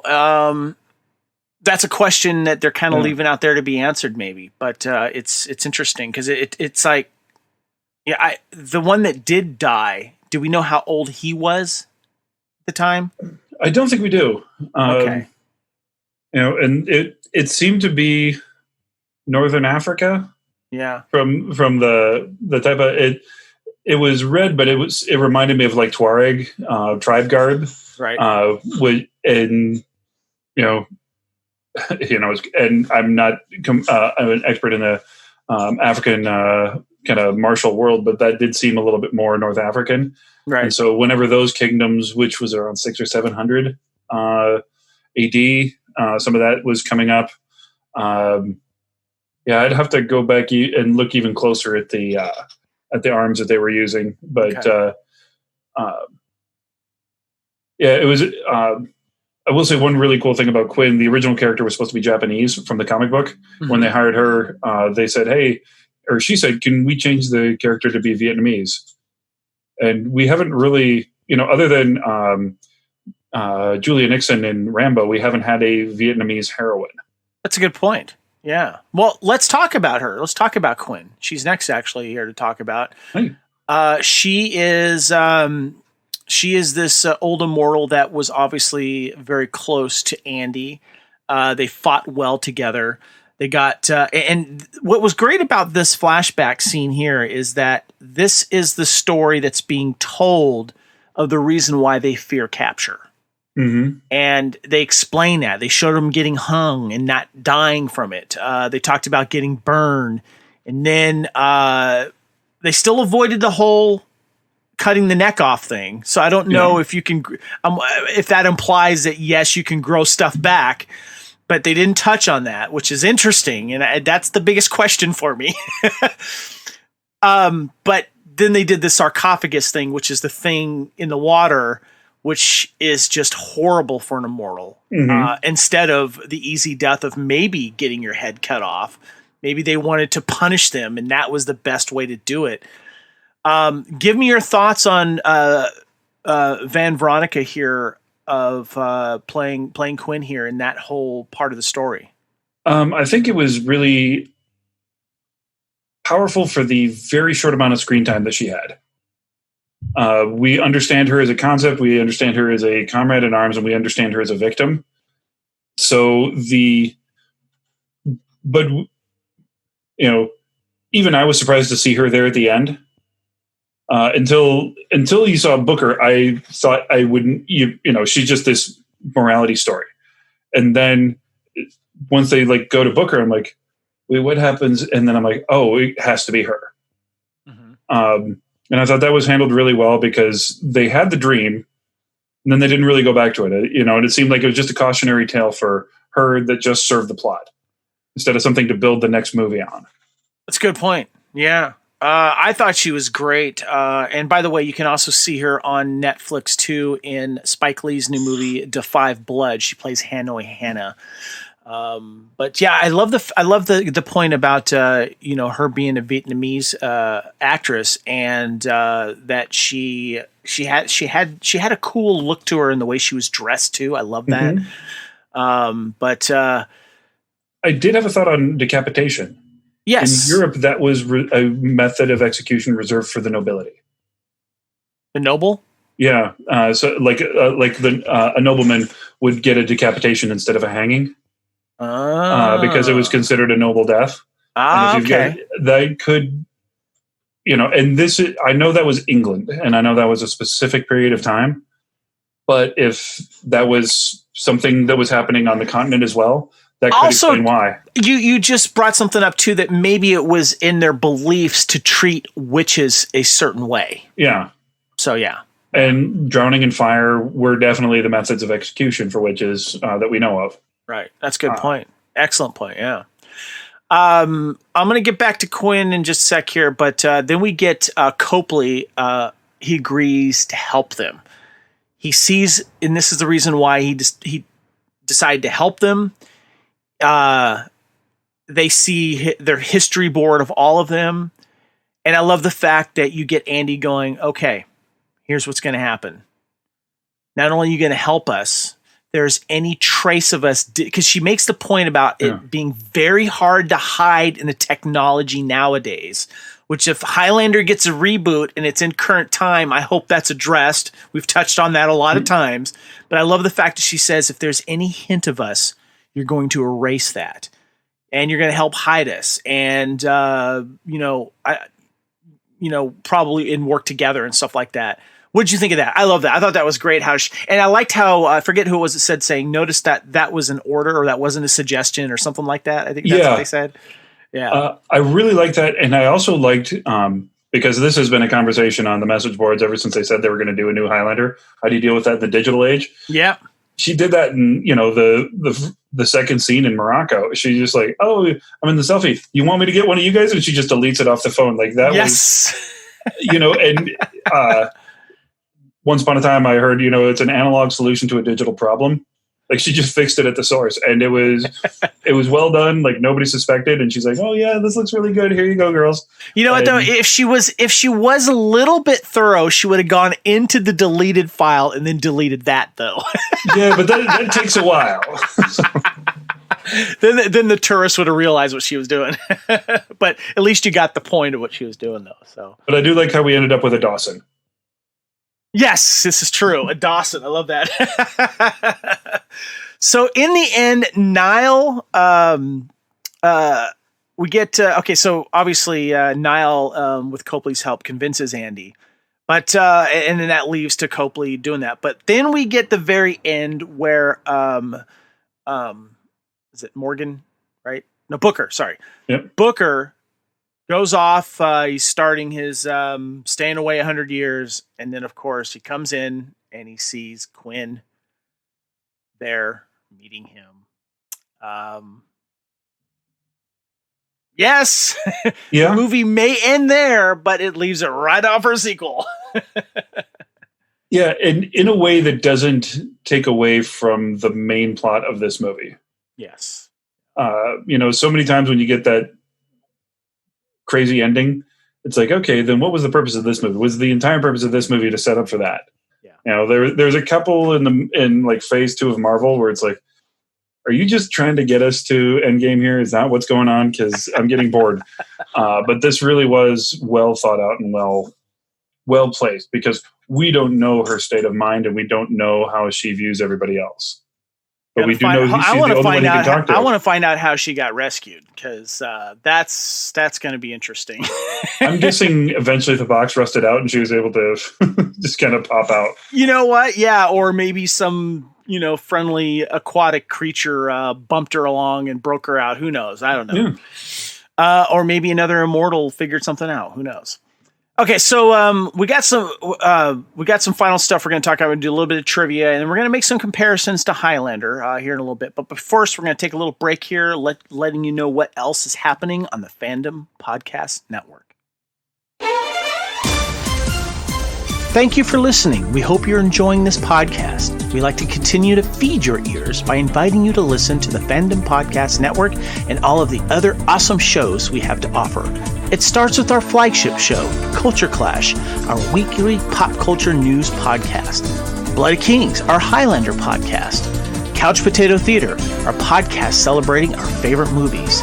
Time Warp, the Fandom Flashback podcast discussing a year in movies and our favorite pop culture topics. End Zone, the NFL podcast. Good Evening, an Alfred Hitchcock podcast. Union Federation, our Star Trek and Orville podcast. Hair Metal, the 80s and early 90s rock metal podcast. Type 40, our Doctor Who podcast. Lethal Mullet, a 1980s and 90s action film podcast. What a Piece of Junk, a Star Wars podcast.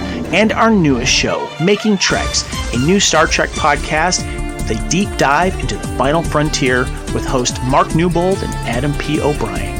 You can enjoy all of these great Fandom Podcast Network shows on our master feed at fpnet.podbean.com.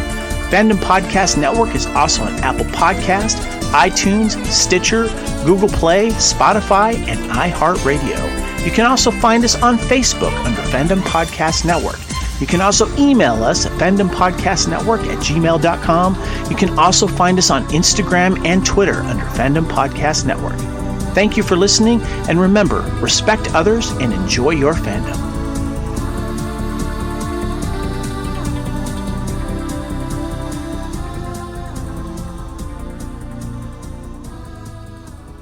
All right, welcome back to Blood of Kings. We're talking The Old Guard here, the newest Immortal movie on Netflix starring Charlize Theron.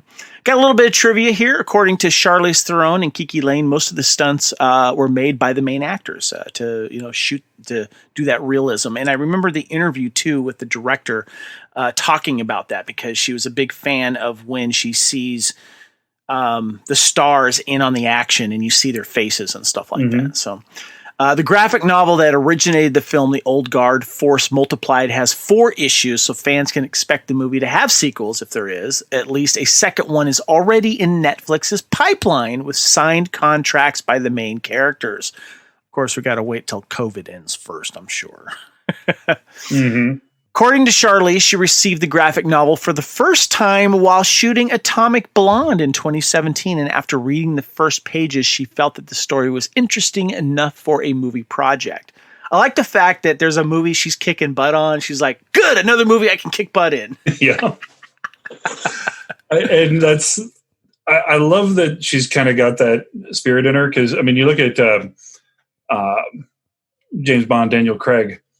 Every time he's filming the movie, he's like, I'm never going to do another one. And here she is. She's like, yeah, give me another one. Come on, yes. Kick me. Yes.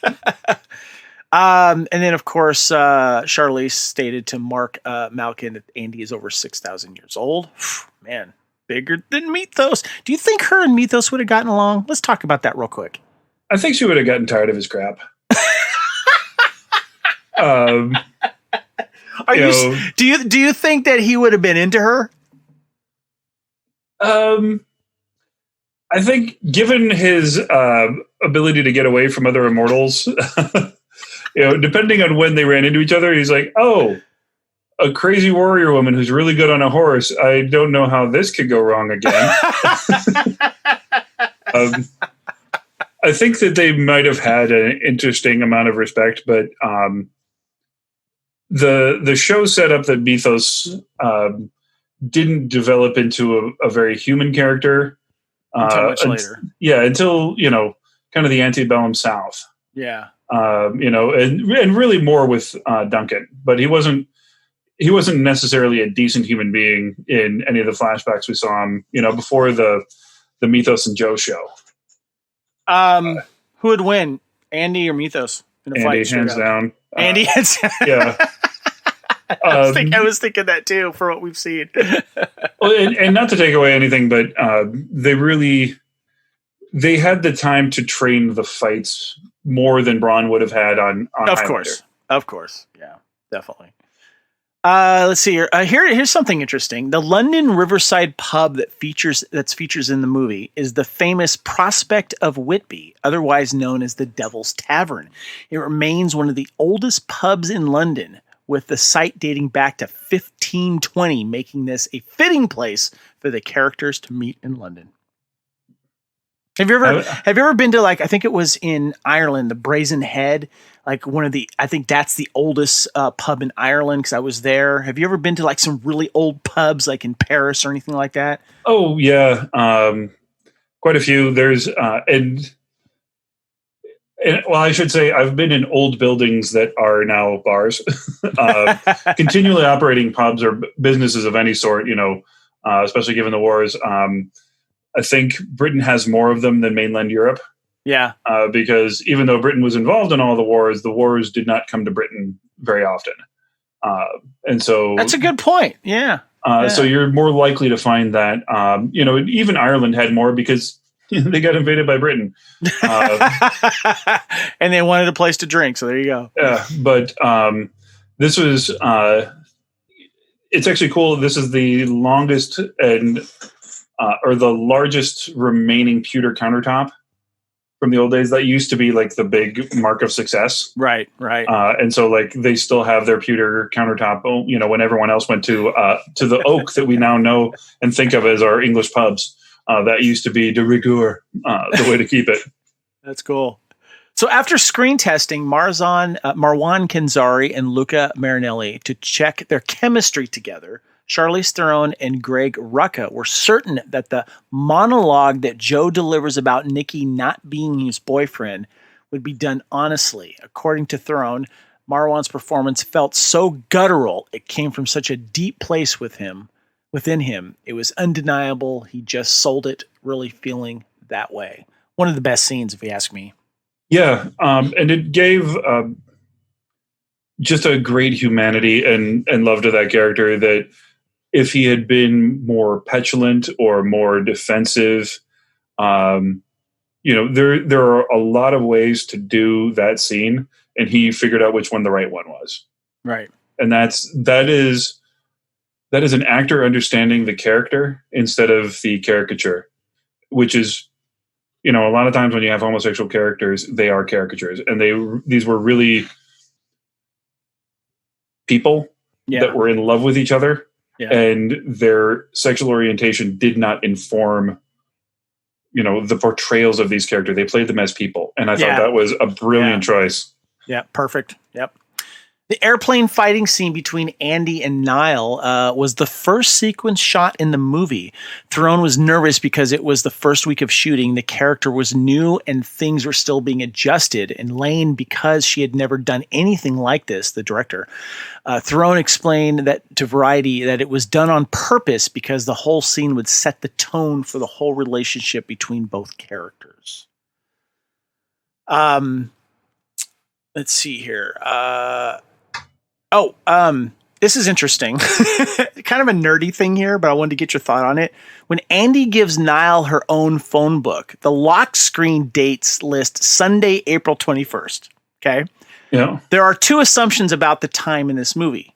Either it takes place in 2019 or in the slight future when the next occurrence of April 21 on a Sunday will be 2024 followed by 2030.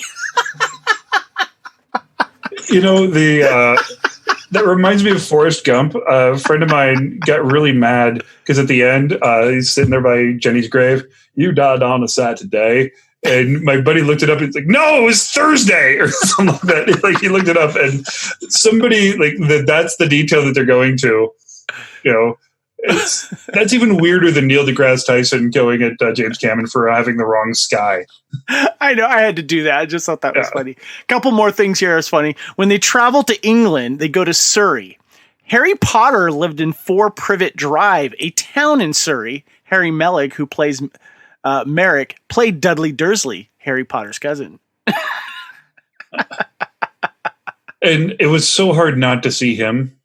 And I actually thought it was Adam Brown who played Nori in The Hobbit for the first little while. Oh yeah. I did not recognize him as Dursley. I was just like, he looks familiar.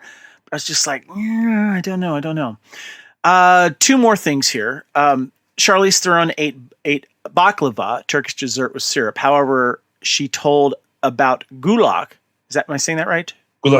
Goulash, Turkish dessert with milk and pomegranate. I've had baklava before, but not the other thing though. So it's sort of like pie. There's all sorts of different versions of it, but it's all pie. Like we look at something and we say that's baklava because it looks like baklava. We say something's pie because it looks like pie, but they have a different name for it. It's still what it is, and that's kind of how I'm looking at it. And it is that region, because we can say Greek now, right? But Greece was until very recently Turkish. And before that it was Roman. And before, it's been so many different nationalities that to say something is Greek is to deny the history of it. Even Alexander was Macedonian and he fought with the Greeks, depending. So it's like the definition of what is and isn't Greek. And I'm probably going to have an aunt or uncle yelling at me after this one. It's interesting. Get them to listen to the podcast first. Let's have that happen first. So, shout out to my Aunt Acia. She listens to all these. So, really, yeah. Oh, that's so cool. She's in New York City, and Hello. they've got a pretty. Hi, Aunt Acia. They've got pretty strict lockdown orders, and for a city that size, I can agree. So, she has been listening to the podcast. Oh, that's so cool. That's good pretty to hear. cute. All right, perfect. Last bit of trivia here regarding the dialogue about Sao Paulo in 1834. There's nothing in terms of fights or battles during this period in Brazil. Chances are the production confused the dates. There are 2 short-lived rebellions in Sao Paulo, one in 1841 and another in 1932. Maybe they just stopped another one. Yeah, and what I'm thinking is this is the 2 or 3 generation snap that he was talking about. Yeah. Because, they didn't stop World War II, but they started, this. They were... Yeah. They laid this seed in the groundwork that affects something else that's really important. Yeah. Not necessarily these other rebellions that did break out. Exactly. Yeah, that's a good point. Yep. Okay, so as we wrap things up here, we're going to talk about ideas for a sequel, what we want to see, and a little bit about what the comparisons to Highlander here. First of all, I want to see a sequel. I know you want to see a sequel. We've touched a little bit on it, but I want to give you an opportunity to say, what do you want to see from the sequel? What I would like to see is an understanding rather than an explanation of, who these immortal characters are. I really don't want to learn about their version of Zeist. Okay. But I want to understand them more. Right. Regardless of... You're saying we don't want an origin story of where it started. Yeah. I.e. Zeist. Like we've got an idea, of who they are. And now we have a sense of why they are. That so much that the what would just be explaining something that doesn't need to be there anymore. I would like to see conflict with Quinn, but not necessarily have her be the enemy. Have it be more like, Ant-Man 2 or The Winter Soldier or something like that, where it's like the antagonist isn't necessarily a bad guy. Right. And I'm not usually one for... I play bad guys. I like bad guys to be interesting instead of just misunderstood good guys. Right. I think that having conflict between these characters would make it much more interesting than either her just being completely insane and exacting revenge for something that nobody amongst our crew was at fault for, or just being like, okay, guys, here's our next thing. While I was, down there, screaming into the silence, I came up with a plan. I think that her coming back to reality and coming to terms with reality is a great next step. Because, think about missing 500 years. Yeah. Yeah. No, that's a good point. I would a point that you've already made a couple times here about how, and they make in the film about how they do something that reverberates hundreds of years later. Mm-hmm. And maybe instead of having another villainy type character, but then, like you said, to have Quinn kind of be sort of villainy, but then work with him again. I would love to see them not necessarily fight a villain, but maybe there's a conflict that they have to be part of and to fix, or someone important to save, or something that then, does have some ramifications later on. That would be kind of cool. Or if they go to a flashback, I would love to see more flashbacks. As Highlander fans, we love flashbacks. And the flashbacks that we got were short in this film. Yeah. To kind of set up stuff. I would love if there was an extended flashback scene that was very important, that led up to the current situation with Quinn and what happens, what goes on. But the other thing too that I want to know is, and remind me if I'm missing something here, going at the end of this film, Andy's is still not quite immortal, right? Right. Okay, so she's pretty much mortal right now, right? I'm thinking maybe she's like Old Man Logan. She's slowly on the recovering. Precipice. Okay, because she's still recovering able to or fight slowly dying. Well, dying slower, I'd say. So she's not completely immortal anymore. Is what we kind of agreeing what we're seeing on this, right? Yeah, but she's on her way out. But I think the fact that she's able to have a sword fight after being gut shot says that she's still somehow able to fight and still somehow healing. So the reason why I bring that up is because I would be fine if she were to die at the end of the second one. Yeah. And go out a way that she would want to go out, maybe whether it's in battle or just dying in bed somewhere with her friends around her or something. I don't know. Just as long as it's written well. And then if they decide to do another one, of course, like I said, I don't know what the comics are. I'm speculating here. People that know the comics are going, that's not what's going to happen. I don't care. This is us not knowing, and we're fine with that. So Exactamundo. But I would love to see them then continue with maybe new people if they do a third one or something like that. But any other thoughts of what you want to see in the sequel? I would like to see Andy as a mentor and teacher. Yeah, because we haven't seen that. I do like, as you said, the flashbacks I think are amazing, and there's a couple things that they alluded to. There are two plays about Andromache.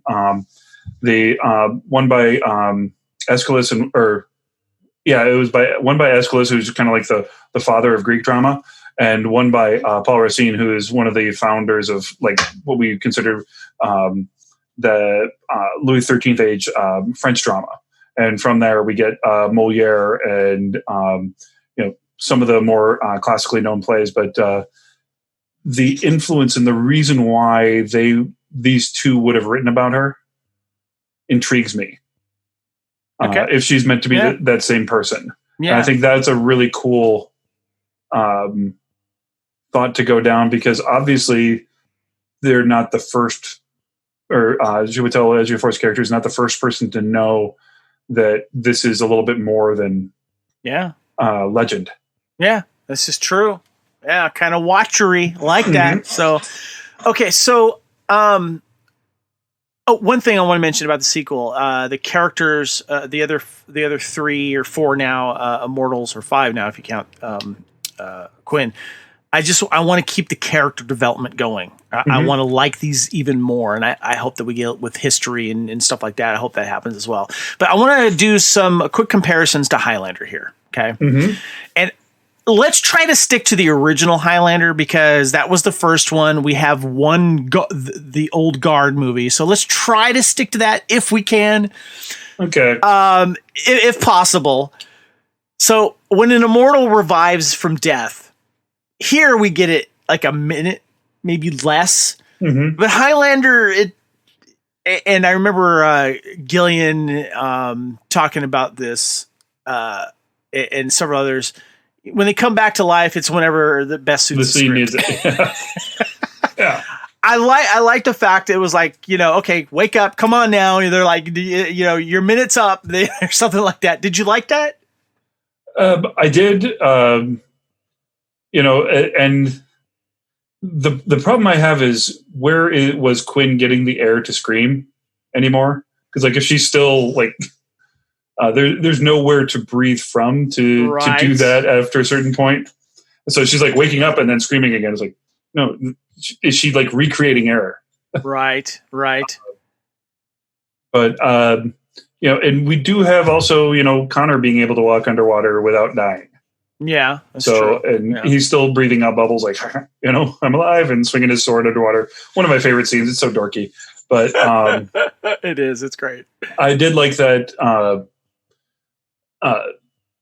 The ability to come back from it, but also Payne having a completely different relationship to immortals as opposed to mortals. Mm-hmm. Like they're familiar with it. They're like, just kind of complaining like my dad instead of crying like my nephew. Right. Yeah. That's cool. And I like the fact that, you saw bullets coming back out. One guy spit one up, and the bone. Yeah. The bone kind of growing back. That was really cool. Mm-hmm. So let's talk about when it comes to immortality, what did the Old Guard do better than Highlander? Or maybe just the story of living very long. Anything, feel free. What do you think the Old Guard did better? They gave it a purpose and a reason. I would agree. Yeah. There's, apparently Connor's whole purpose in immortality was to create the shield and then destroy it. So he just kind of hits his own reset button. Like if we're to believe that continuity, but that the passing silently down through the ages, living many secret lives, no one has ever known we were among you until now. They did that better than Highlander. The many secret lives, the way that they kind of move back and forth, and they finally caught up to intelligence that has figured out who they are. Right. So the until now isn't just Brenda Wyatt. Yeah. It's actually like this is an entire company and a whole bunch of mercenaries and a rogue CIA operative. And I thought that was done quite a bit better. Again, all love to Highlander, and you're building off of things that come from the past. So obviously this couldn't have been done to this level without Highlander's legacy. Right. Because the fingerprints are all over. It's undeniable. Yeah. The one thing that I liked better, Old Guard did, and you got to chalk this up to technology, I guess, and fighting style. But the fighting was just fantastic. Yeah. And you yourself proved about how the many different styles that were used, the fact that she would have a Glock and she would use the Glock and the sword, and the fact that when she was having that kind of knife fight with that other big guard guy, and she would hit him in certain important areas and stuff like that, because she knew where to strike and stuff like that. And as opposed to just, because I would see Immortals in Highlander. Yes, it's, one-on-one fighting, but, I would have liked to have seen a little more cheating, a little more creativity with just one sword, stuff like that, Well, and, all due respect to Adrian, he fought like a mortal. He fought like the best mortal, but there wasn't anything immortal in the way he fought. Yeah. Really anybody, but like that is such a paradigm shift. Like, how do you fight like somebody who's lived forever? How do you fight like somebody that doesn't fear death? Yeah. Without making it like, I'm a crazy berserker instead of I know I can't die. And the one thing I wanted to see more in Highlander that I liked in Old Guard was that you saw Immortals in Highlander fight really good immortals with fighting skills. I would have loved to have seen more immortals fight mortals that were fantastic in fighting. Yeah, and I think we got that with Teak, the kind of the leader of the mercenaries. Yes. And if there'd been a little bit more, and I'm going back on what I said, like if they had developed him a little bit more as somebody other than just the leader. Yeah. I mean, obviously he's a big dude and he's scary and intimidating, and we are of the sexiest of people, those big, scary, intimidating dudes. But if they had set him up to be more of a challenge, if he had kicked one of their butts and let him go, a la Darth Maul in the first desert duel in Phantom Menace. Right. Like, if they're like, who the hell was that guy? Right. And now you've got this threat, this person that can take him down. Like you escaped him. And then there's like, okay, we haven't fought a normal human like this in a long time. Yeah. Let's talk about what Highlander did better. And I'm going to start off here. First of all, the music. Yeah. The music is definitely better. It's one of the reasons why Highlander is so good. I also, the thing that I love about Highlander, and we got to tease with the couple here, the guys in the old guard, but I really, really liked the romance in Highlander and the true love that you got to see Connor do with Heather, and how he gave a huge portion of his life, which was Heather's life, and stayed with her. Yeah. That's something that I loved as well, because he was banished. He also didn't want to be part of the game. He wanted to live with, he basically, did not listen to Ramirez. He did not want to live with her, and that's part of the Highlander, the romance that I really, really liked. The other thing that Highlander did better too was the locations. Mm-hmm. Although I love the current, London. I love going to London and stuff though. I love the fact that they actually shot of course, in Scotland, and they used parts in New York as well. Those are the things that I really like. And plus we got more flashbacks, at least flashbacks that had oomph to them in Highlander. Mm-hmm. Those are the things that jumped out for me. What about you? What did Highlander do better? You really did steal mine. The locations really did well. I'd also say the camera work, or the cinematography. The cinematography itself. Yeah. You can still watch that and see grand steps, whereas in this one, the cinematography was what it needed to be, but you can see the footprints of like Bourne Identity, right? A little bit more, like Gladiator. Like we can't hold the camera on something for too long. Yeah, close up, fast cut editing, stuff like that. Yeah. And they didn't do it as bad. I mean, they didn't do shaky cam to make up for bad choreography. They let the choreography be what it was, but you'd have 10 seconds at the most for any shot, and then you'd switch over. And usually it was quicker. Right. But I will say that they did this, the cinematography better. The romance, I agree and disagree, and I'm kind of not sure where I am, because Heather informed the character of Connor, but she was, kind of, she got fridged. Basically, she was his reason to hate the Kurgan. Yeah. And that was as great as the story was. If it had just been about Heather and Connor, and then Connor, centuries later, that part makes sense. But it didn't add as much to the story. I did like that love, lowercase L instead of just like kind of romantic, is a driving force in this. The lost love. Booker losing his kids and telling him, telling Niall about this, and then Niall coming to terms with what she eventually doesn't tell her family, that she's alive, that she's this, that, and the other. I'm on both sides of that, and I'm not sure, because it would be nice to see something. I sort of feel like there's a friends with benefit relationship between Andy and Booker. Mm-hmm. Yeah.